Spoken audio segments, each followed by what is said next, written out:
जिंदाबाद जिंदाबाद जिंदाबाद जिंदाबाद हमारे साथी जिंदाबाद जिंदाबाद जिंदाबाद हमारे साथी जिंदाबाद जिंदाबाद जिंदाबाद मैडम सोनिया जिंदाबाद जिंदाबाद जिंदाबाद कॉमरेड संजीव जिंदाबाद जिंदाबाद जिंदाबाद कॉमरेड चिंतामणि जिंदाबाद जिंदाबाद जिंदाबाद आवाज दो हमें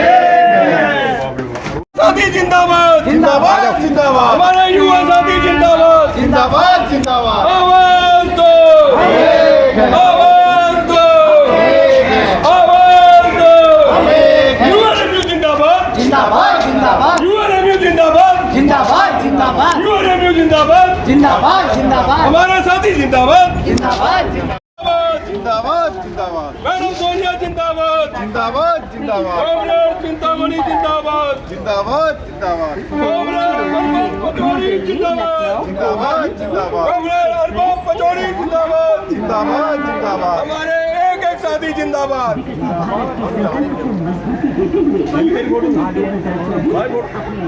भारतीय रेल में जो यूनियन काम कर रहे हैं उनके चुनाव यानी मान्यता के लिए कर्मचारियों ने अपने अपने यूनियन की मान्यता के लिए बड़े पैमाने पर अपने मत प्रयोग किया। 10 दिसंबर को सुबह 9 से लेकर रात्रि तक काउंटिंग हुई और रिजल्ट भी लगभग समस्त रेल के आ चुके हैं।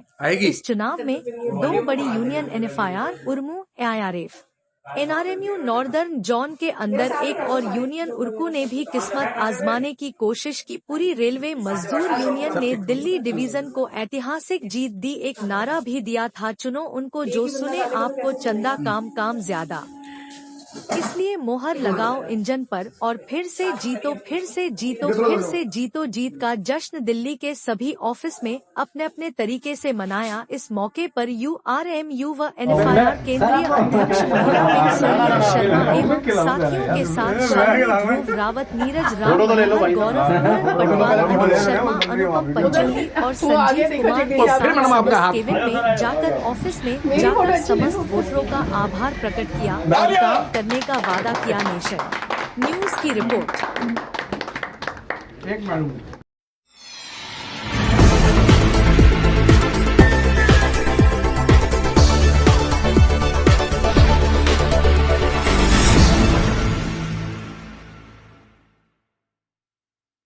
रेलवे स्टेशन पार्सल ऑफिस से आप देख रहे हैं मुस्कुराता हुआ चेहरा। ये हमेशा मुस्कुराता हुआ चेहरा हमेशा रहता है और क्यों ना रहे। 11 साल बाद ट्रेड यूनियन की मान्यता के लिए जो चुनाव हो रहा है और चुनाव हो गया, रात देर रिजल्ट भी डिक्लेयर हो गया। हमारे बीच में है सोनिया शर्मा जी, जो महिला विंग की प्रेसिडेंट हैं। महिलाओं के साथ इनका बहुत अच्छा रोल रहा है। महिला ही नहीं, जो इनके साथ जो ट्रेड यूनियन के कर्मचारी हैं या नॉर्मल कर्मचारी हैं, सबके साथ व्यवहार बहुत अच्छा रहता है। सोनिया जी, आपका नेशन न्यूज इंडिया चैनल में आपका हार्दिक अभिनंदन। नमस्कार। सोनिया जी, ये चुनाव कोई रेलवे ने नहीं कराया है। अगर मैं सीधी सीधी मैं बात करूं, ये चुनाव जो कराया है सुप्रीम कोर्ट ने कराया है, क्योंकि जो आपकी या अन्य जो ट्रेड यूनियन थी बड़े पैमाने पर काम कर रही थी, लेकिन 11 साल बाद, 11.5 साल बाद ये चुनाव हुआ है। तो इस चुनाव को आप कैसे देखती हैं? और ये जो आपने जो दिल्ली डिवीजन बड़े अच्छे वोटों से जो जीता है, क्या मुद्दे थे आपने, क्या पब्लिक को, क्या कर्मचारियों को घुट्टी ऐसी पिलाई कि आप सारा जो डिवीजन वो आपके फेवर में चला? सबसे मेन मुद्दा हमारा यही था कि हम पुरानी पेंशन कर्मचारियों को देना चाह रहे थे। पुरानी पेंशन, जबकि आप सभी लोग जानते हैं कि जब रेल कर्मचारी जवानी के अंदर आता है अपनी सरकारी नौकरी के अंदर, और जब वो यहाँ से विदा लेता है उस वक्त वो बुढ़ापे की दहलीज पर होता है, तो क्या कर्मचारी उस वक्त अपने बच्चों के सामने हाथ फैलाएगा? हमारा इस वक्त सबसे ज्वलंत मुद्दा यही था कि रेल कर्मचारी नौकरी के बाद भी अपने आप में सक्षम हो, अपनी जीवन की गाड़ी चलाने में सक्षम हो। और पुरानी पेंशन, जो कि आप सभी लोग जानते हैं कि बुढ़ापे के लिए बहुत जरूरी है, और ये हमारा अधिकार है, कोई भीख नहीं है जिसके लिए हमें मांगना पड़े। और हर कर्मचारी चाहता था कि मुझे पुरानी पेंशन चाहिए।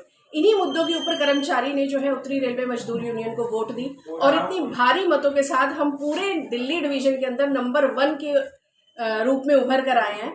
और महिलाओं का जो समस्या थी, जैसे कि सभी जानते हैं कि हमें नौकरी में करते हुए कई मुद्दों का ऐसा सामना करना पड़ता है। महिलाओं को कई ऐसी दिक्कतें आती हैं जो कि वो नहीं शेयर कर पाती। उनके कई ऐसे मुद्दे थे, क्रैच खुलवाना था और सबसे बड़ी बात, जो कंपेंशनेट राउंड पर जो महिलाएं आती हैं, प्रशासन उन्हें किसी भी डिपार्टमेंट के अंदर नियुक्ति दे देता है। तो हम लोगों ने पीएनएम के अंदर ये एक एजेंडा रखा था कि हर महिला को वन टाइम अपॉर्चुनिटी मिले कि वो अपनी प्रतिस्पर्धा के अनुसार, अपनी क्वालिफिकेशन के अनुसार, अपने कैलिबर के अनुसार एक बार जो है वो अपनी नौकरी को चेंज कर सके। ये हमारा सबसे बड़ा मुद्दा था। और देखिए, जो भी संगठन अपने कर्मचारियों के लिए सुनेगा, महिलाओं के लिए सुनेगा, आज जमीनी तौर पर लोगों ने देखा, कर्मचारियों ने देखा कि उत्तरी रेलवे मजदूर यूनियन एकमात्र ऐसा संगठन है जो कर्मचारियों की सुन रहा है। तो इसलिए भरपूर मात्रा में कर्मचारी हमारे साथ जुड़े और उन्होंने नंबर 1 के ऊपर हम लोगों को लेकर आए। सोनिया जी, आपने दिल्ली का जो रामलीला मैदान है वो भरा आपने, ज्वाइंट एक्शन कमेटी ने। उसके बाद में जंतर मंतर पे भी आपने काफी दिन धरने प्रदर्शन किए। फिर उसके बाद में आपने चक्का जाम करने का भी सरकार को अल्टीमेटम दे दिया था। जी। अगर सरकार चाहती तो ये पहले ही ये मतलब दे देती, ओपीएस वगैरह या जो आपके मुद्दे थे, लेकिन उसके बाद भी सरकार के कानों पे जू नहीं रहेंगी। देखिए, सरकार के कानों पर अगर जू रहेगी तभी तो एनपीएस से यूपीएस की तरफ सरकार कन्वर्ट हुई।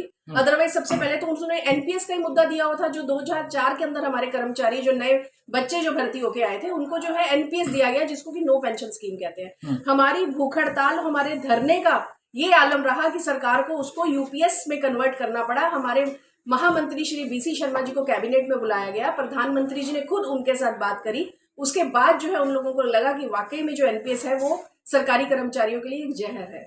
लेकिन ओपीएस को आप क्यों नहीं मान रहे? क्योंकि सरकार कह रही है ओपीएस बहुत अच्छी है, और सरकार के यूपीएस जो है सरकार बार बार कह रही है बहुत अच्छी है, लेकिन आप जैसी अधिकारी, आप जैसी पढ़ी लिखी महिलाएं कर्मचारी को गुमराह कर रही हैं कि पहले एनपीएस में कमी बता दी आपने, अब ये आपने यूपीएस में कमी बता दी, और आपने जो चुनाव लड़ा, जो मेन मुद्दा था, ओपीएस को लेकर लड़ा। बिल्कुल, मैं इसका बहुत ही 2 शब्दों में आपको जवाब देना चाहूंगी कि अगर ये यूपीएस इतना ही अच्छा है तो सरकार इसे संसद से क्यों नहीं शुरू करती, अपने मंत्रिमंडल से क्यों नहीं शुरू करती? वो अगर ये इतना अच्छा है तो उसे मंत्रिमंडल से शुरुआत करे, हम उसे एक्सेप्ट करेंगे।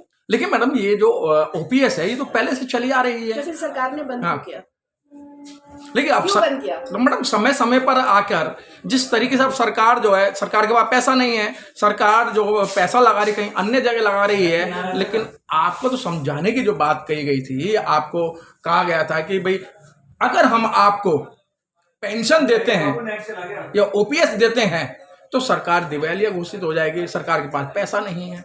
ये तो आप बता रहे हैं ना, सरकार के पास पैसा नहीं है। मैं नहीं बता रहा मैडम, मंत्री खड़े होकर बोल रहे हैं। तो मैं सबसे पहले आपसे 2 शब्दों में यही बात कहती हूँ कि अगर सरकार के पास, देखिए, अगर हम आज अपने बच्चों के सामने बच्चों को कुछ बनाना चाहते हैं तो उसके लिए सबसे पहले अपने आप को एक एग्जाम्पल सेट करते हैं। अगर सरकार कर्मचारियों से कुछ चाह रही है और सरकार को लग रहा है कि वो दिवालिया घोषित हो रही है, तो एग्जाम्पल अपने संसद से शुरू करें ना, तो अपने मंत्रिमंडल से शुरू करें। मंत्रिमंडल को तो हर सुविधा है, एक उनका प्रतिनिधि चुनकर आता है, पहले काउंसलर बनता है, फिर एमएलए बनता है, फिर एमपी बनता है, और वो 3 पेंशन लेता है, उसमें सरकार दिवालिया नहीं होती।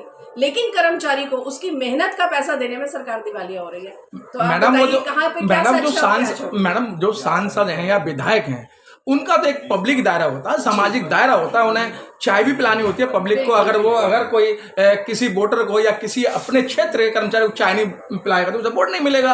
आपको तो मोटी मोटी तनख्वाहें मिलती है। इसका मोटी तनख्वाह मिलती है। सबसे पहली बात तो आपको यही बहुत बड़ी गलत फहमी है। आप मैं नहीं कह रहा मैडम, सरकार कह रही है बार बार। मैं आपको वही जवाब दे रही हूँ। महंगाई देखिए आप किस स्तर पर ऊपर जा रही है, और आप एक रेल कर्मचारी की तनख्वाह देखिए, उसे अपने बच्चे पालने हैं, अपने माँ बाप पालने हैं, दवाई खानी है, अपना स्वास्थ्य देखना है, बच्चों को शिक्षा देनी है, वो कहाँ से करेगा? और मंत्रिमंडल के अंदर जितने लोग आते हैं, अगर वो समाज सेवा कर रहे हैं, तो जो कर्मचारी, जो केंद्रीय कर्मचारी है, जो सरकार के अंदर आ रहा है, वो क्या कर रहा है? क्या वो देश की सेवा कर रहा है या वो अपने घर की सेवा कर रहा है? असली सेवा तो हमारा जवान और हमारा किसान कर रहा है ना। अगर हमारे जवान और किसान को कुछ देने में अगर आप दिवालिया घोषित होते हैं तो इसके बारे में फिर मैं कोई कमेंट ही नहीं करना चाहूंगी। तो मैडम, आपने सरकार को एक मात दे दी है, मैं सीधे सीधे शब्दों में कह रहा हूं, सरकार को मात दे दी है। सरकार जिस यूनियन को लाना चाहती थी, अब तो वो यूनियन नहीं है, वो तो कहीं कहीं से जो चुनाव लड़ गए। इसमें आपको रोकना चाहूंगी। सरकार किस यूनियन को लेना चाह रही है, बात ये मुद्दा नहीं है। कर्मचारी किस यूनियन, हार आज मेरे गले में पड़े हैं, ये फूलों के हार कम और जिम्मेदारियों के हार ज्यादा। अगर कर्मचारी ने मेरे गले में हार पहनाया तो उसको मुझसे उम्मीदें हैं, उसे ये उम्मीदें हैं कि अगर मैडम को हम चुनकर लाए हैं या उत्तरी रेलवे मजदूर यूनियन को हम चुनकर लाए